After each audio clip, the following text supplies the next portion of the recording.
முதல்ல எல்லாருக்கும் மகளிர் தின வாழ்த்துக்கள். ஆல்ரெடி உங்களுக்கு சத்தம் கேட்கும்னு நினைக்கிறேன். எங்கள் வீட்டில் ஒரு 3-4 முறையாக வந்து விஜயோட வாக்குறுதிகளை பற்றி பார்த்துக்கிட்டு இருக்காங்க. அதில் முக்கியமாக நான் இம்ப்ரெஸ் ஆன சில பாயிண்ட்ஸ் அப்படின்னு பார்த்தீங்கன்னா, ஜீரோ டார்க் சிஸ்டம் தான். ஃபஸ்ட்டு வந்து ஒரு பொண்ணுக்கு பாதுகாப்பு இல்லை அப்படின்னு நிறைய பெண்கள் அங்கே வந்து பேசும்போது அதுக்கான ஒரு ஸ்டெப்பாக ஆல்ரெடி யோசிச்சு அங்கே வந்து கேமரா பொருத்தப்படும், லைட் பொருத்தி உங்களை வந்து கண்காணிக்கப்படும் அப்படின்னு சொன்னதும் எந்த திட்டத்துக்குமே அவருடைய பேரை வச்சுக்க முடியும். இப்போ இருக்கிற தலைவர்கள் மாதிரி அப்பா அம்மானு வச்சுக்காம அவர் வந்து அவரோட கொள்கை தலைவர்கள் அதில் யார் பெண்கள் இருக்கான்னு வேலு நாச்சியார் அம்மாவையும் அஞ்சலி அம்மாவையும் வந்து அவங்களுடைய பேர் வச்சு ஒரு திட்டத்தை வந்து கொண்டு வந்தது அப்படிங்கிறது எனக்கு ரொம்ப சந்தோஷமா இருந்துச்சு. ஸோ அவருக்கான ஆட்சியா இல்லாமல் அது பெண்களுக்கான ஆட்சியா இருக்கணும் அப்படின்னு அவர் வந்து உணர்ந்து செயல்பட்டிருக்காரு அப்படின்ற மாதிரி தோணுச்சு. அதுக்கப்புறம் வந்து பஸ்ஸில் வந்து எல்லாருக்கும் இந்த பஸ் தான், பிங்க் பஸ் தான் அப்படின்னு இல்லாமல் பஸ்ஸஸை குறைக்காம பஸ்களோட தட்டுப்பாடும் இருக்காது, நீங்கள் எந்த பஸ்ஸில் வேணாலும் ஏறலாம், எல்லா பஸ்லையுமே உங்களுக்கு இலவசம் அப்படின்னு சொன்னதும் எனக்கு உண்மையாகவே ரொம்ப சந்தோஷமாக இருந்துச்சு.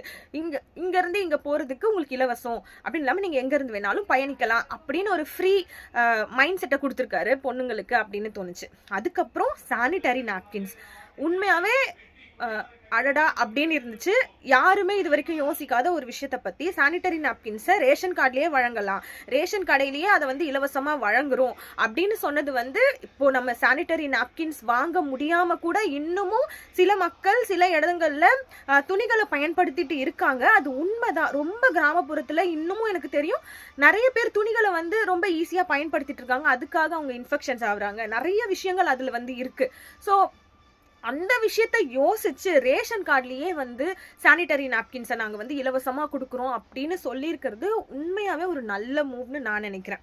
ஸோ இந்த zero dark system, sanitary napkins இதெல்லாம் வந்த மாதிரியே ஆல்ரெடி ஒரு திட்டத்தை ஒரு தலைவர் அறிவிச்சிருக்காரு. அந்த அறிவிச்சு அதை வந்து அழிக்காமல் அதில் என்ன புதுமையாக பண்ணலாம் அப்படின்னு யோசிச்சு 2500 ரூபாய் மகளிருக்கு வந்து 2500 ரூபாய் அப்படின்னு அவர் குறிப்பிட்டது உண்மையாகவே எனக்கு சந்தோஷமாக இருந்துச்சு.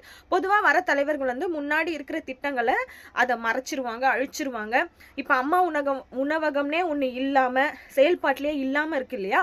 ஸோ அந்த மாதிரிலாம் இல்லாமல் ஆல்ரெடி ஒருத்தவங்க கொடுத்துட்டு இருக்காங்க, அது நல்ல திட்டமாக தான் இருக்குது, நான் உங்களுக்கு இந்த அமௌண்ட்டில் கொடுக்குறேன். எந்த ஒரு இப்போ போன ஆட்சியில் இருந்தவங்க வந்துட்டு அதுக்குன்னு ஒரு கேட்டகரி வச்சுருந்தாங்க. மேபி அந்த கேட்டகரிஸ் இல்லாமல் தகுதியுள்ள அப்படிங்கிறது இல்லாமல் எல்லாருக்கும் 60 வயதுக்கு உட்பட்ட எல்லாருக்குமே நான் வந்துட்டு இதை கொடுக்க போகிறேன் அப்படின்னு அறிவிச்சிருக்கிறது வந்து உண்மையாகவே நல்ல மூவ். ஆல்ரெடி அவரே சொல்லிட்டாரு, பர்சனலை பற்றி பேசாமல் நம்ம வந்து மக்களுக்காக உழைக்கிறத பற்றி பார்ப்போம்னு சொல்லி. ஸோ இன்னையோட வாக்குறுதிகளை நான் உண்மையாகவே